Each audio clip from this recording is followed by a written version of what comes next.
Good morning. So today's topic is one that's kind of surprised me, to be honest, but not at the same time.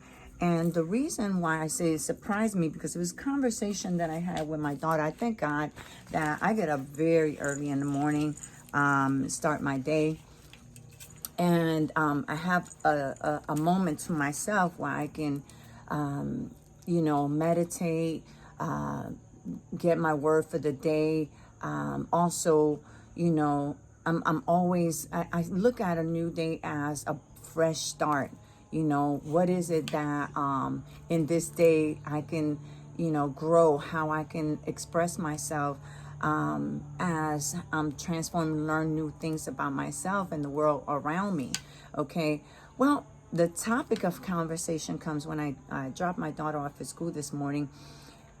And we've been going through a transition with her. She's come to light in her own mind that there's some things, some habits, and some things that she needs to change to make herself and her world happier. And we've been going through that for approximately maybe, a few weeks now. And while I'm so proud of her and her just witnessing her growth and all, we had a conversation this morning on the topic where she just was telling me that she was feeling anxious.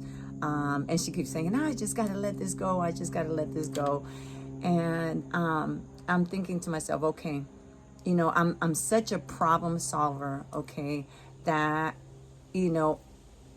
when someone brings me a problem, immediately I see solutions around it. And,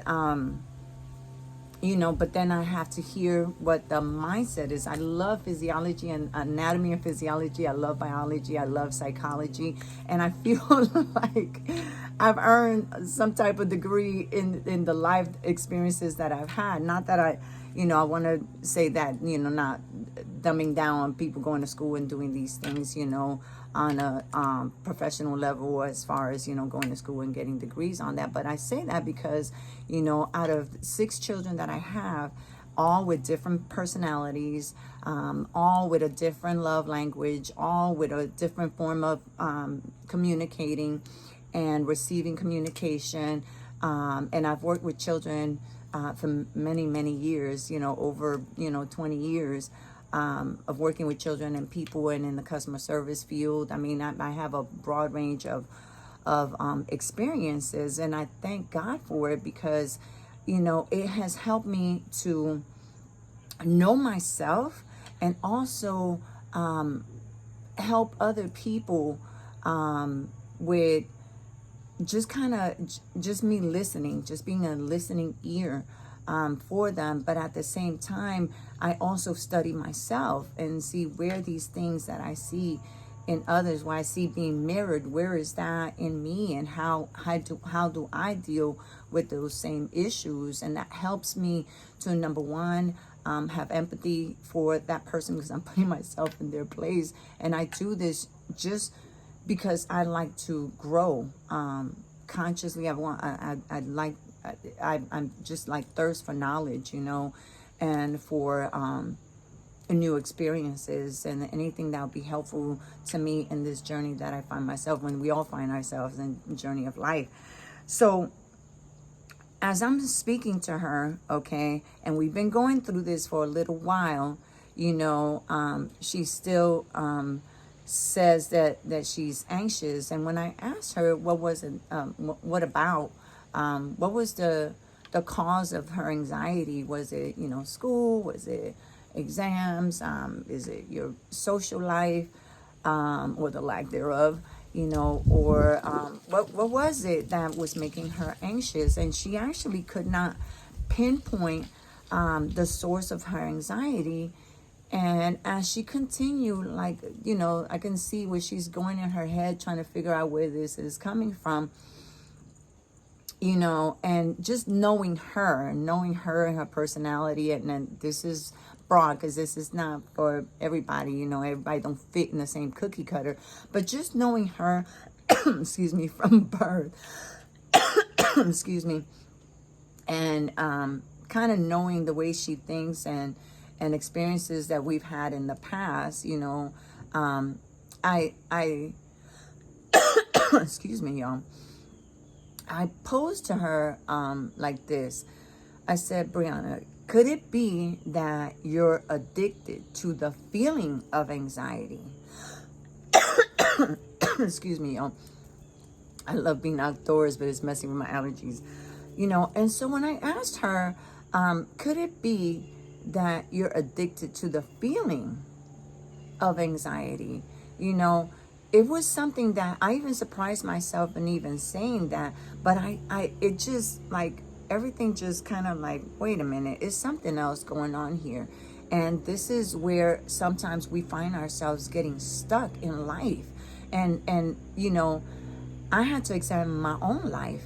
You know, when, as I said that, it's like a flash came through my mind of all the experiences that I had where I myself was addicted to a particular feeling, whether it's a feeling of feeling unworthy, whether it's a feeling of sadness, where it's a feeling of, oh, nobody loves me, the woe is me, the pity party feeling, you know. And I realized that I've operated in that, and it wasn't, you know, until I had to, you know, realize for myself that I was the one that was kind of following that feeling down the rabbit hole, because feelings are not facts, y'all.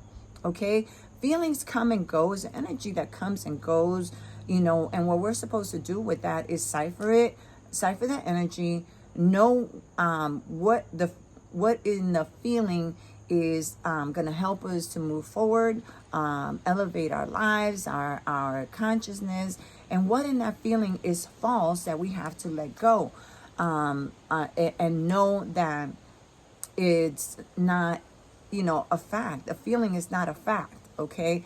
So in saying all that, you know, I realized that we can become addicted to feelings. Okay, and addiction, when I looked up the meaning of addiction, okay, I love researching shit.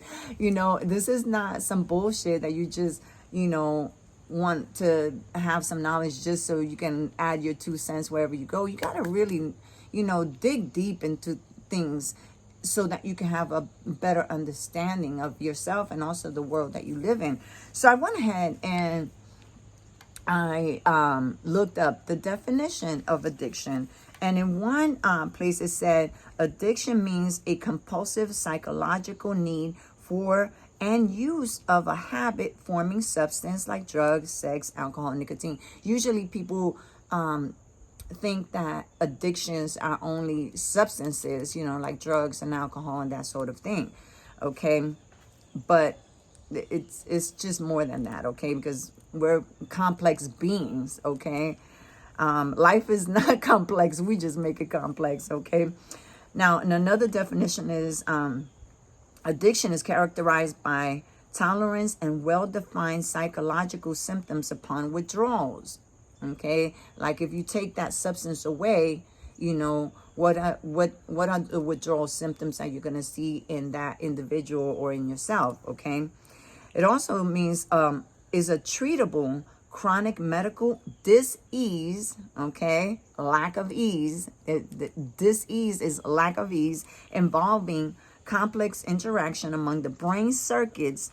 It could also be genetics, and that's where generational curses come in my opinion, okay? It also in the environment and an individual's life experiences. And that right there is when it hit me, you know, that we can become addicted to feelings, okay? We can become addicted to the pity party feelings. Oh, I'm not worthy, nobody loves me, you know, and just wallow in that, okay? And suffer the symptoms of that, because none of that, it provides life-giving energy to you. It sucks the life out of you, okay? But again, it's an addiction, so it's something that needs to be corrected within ourselves so we can live a healthier life, okay? So people with addiction use substances or engage in behaviors that become compulsive and often continue despite the harmful consequences. Okay, that's what the definition of an addiction is. Now, if y'all follow these shows and stuff, I used to watch TV. I don't watch TV. It's been a few years since I've watched any television. But there was this show called My Strange Addiction, which I used to watch. And, and the reason I watch is because inside of me, I'm making connections in my brain as to how the human experience is played out, and how people deal with different things. Okay, you can't really put yourself in another person's shoes if you're not willing to sit there and understand all the complexities of an individual's behavior, emotions, or their environment experiences. Okay, so in the show My Strange Addictions, you have people that are addicted to it's called My Strange Addiction for a reason. They're addicted to things that we will consider strange. There was this one girl who was addicted to eating her mattress cushions. Okay, despite of the health risk and all that, she was addicted to eating mattress. And then of course they go through a little intervention where they have to tell what their addiction is to their family member or a friend or something, and then try to seek help after that. Okay, so in My Strange Addiction, you have people who are addicted to these things that are not good for them. Okay, but the same thing, is a conditioning of your mind. Okay, it's a condition. It's something faulty that is in the mind that tries to cope with a certain situation or a certain emotional response to how they feel about a certain thing. And doing that brings some sort of weird comfort. And I say weird for lack of better terms. Again, I'm not no psychology major or anything like that. I just have studied myself and studied people, and in this journey of knowing myself better. Okay, so conditioning is something that we do repetitively, that we all know that it takes 21 days, they say, to make or break a habit. So it also brings me to what we studied in psychology is Pavlovs Dogs. Okay, the experiment that was made that, you press a bell or something, and the dogs were trained that when they hear this sound, they knew that they were going to get a treat. Okay, sort of like my little baby here. She is addicted to her little Scooby snacks, and all I have to do is walk towards the kitchen. She knows where her treat jar is, and she'll stand there. She'll harass me for her treats. It's not until I give her treats that she's, good about her day, but she knows where her treats are. So the same thing, Pavlov's dogs, they were trained that when they hear a certain bell, they, are going to get a treat. So they will start salivating already, even before getting the treat. It got to the point where they got no treat, okay, in the experiment, and they still salivated. So that goes hand in hand with how we can be addicted to emotions, and we can be addicted to emotions that are detrimental to our well-being and detrimental to our moving forward and progressing. Okay, we are not here just to experience life as an emotional being. Okay, we have to have balance in our lives. And when we see something out of balance, okay, because an addiction creates again, it is described as people with addiction use substances or engage in behaviors that become compulsive and often continue despite the harmful consequences. Okay, so if we're doing something that is a coping mechanism that we're using, that we know that is harmful to us in the long run, okay, then you have to face yourself. Okay, again, in any addiction intervention, okay, even in My Strange Addictions, what they had the person do is confess. That's why this is so beautiful, because confessions is good for the soul. Okay. To me, scriptures tell me that confess your sins to one to another so that you may be healed. And, I hate the way religion has put a portray of what sin is. If we go to the Torah, if we go to the Hebrew, okay, which if we believe in God, we believe in Jesus, I love the life of Jesus, okay, because it teaches me so much, but sin is simply missing the mark. Okay, picture there's a target. Okay, there's a target, a bullseye, and you're supposed to hit the bullseye, whether it's 20 feet, 50 feet, 100 feet, whatever your intended target destination is. Okay, then you get your arrows, you aim, point, and shoot. Okay, or you get your ammo, aim, point, shoot. Okay, but missing the mark means you had your target right here. This was the goal. Okay, and when you shot your arrow, okay, you either didn't aim it right, you didn't prepare, you didn't have the sight, you just shot and the shot went off the target. Okay, so that's what sin is. Sin is missing the mark. You have the mark. This is the target. Okay, you shoot, but you missed it. Okay, and we all know that if we do not, okay, they tell you if you own if you're a weapon owner or anything like that, do not pull it out until you intend to use it. Okay, now you don't put your finger on the trigger until you're ready to shoot. Okay, but missing the mark is anything outside of that, things that a person does. That's how injuries happen. That's how people get killed. Okay, because you're not focusing, you're not targeting that mark, okay, that target, okay, and that ammo or the arrow can go astray, hitting an unintended target.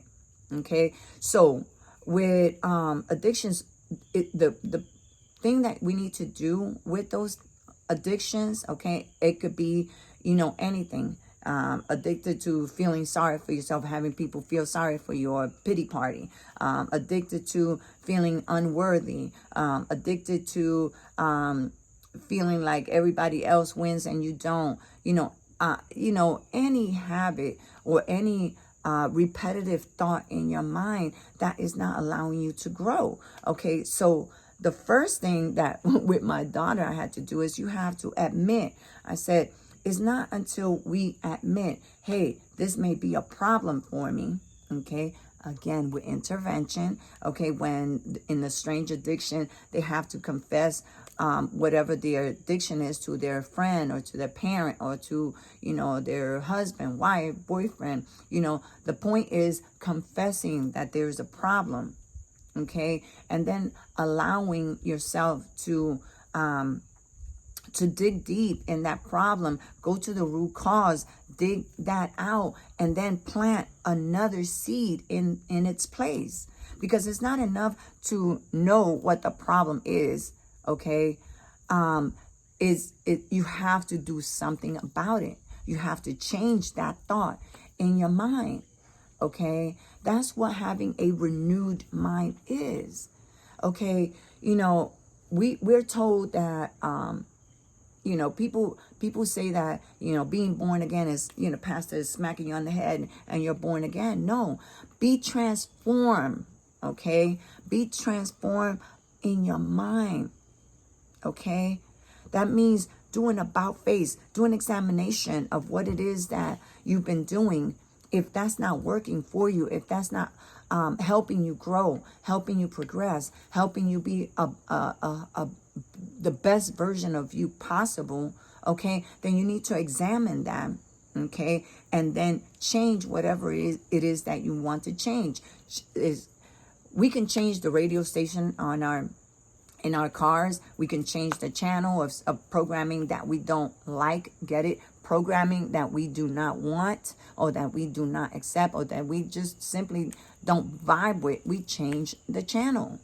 So it's the same thing with your thoughts, okay? Because thoughts become things because we give it emotion. We put an emotional vibration to that thought, bringing that thing to life, okay? But a thought is not a feeling, okay? Is not a fact. And a thought can be changed. Okay, it can be changed when you make up in your mind that you know, this is not working for you and you want to do better.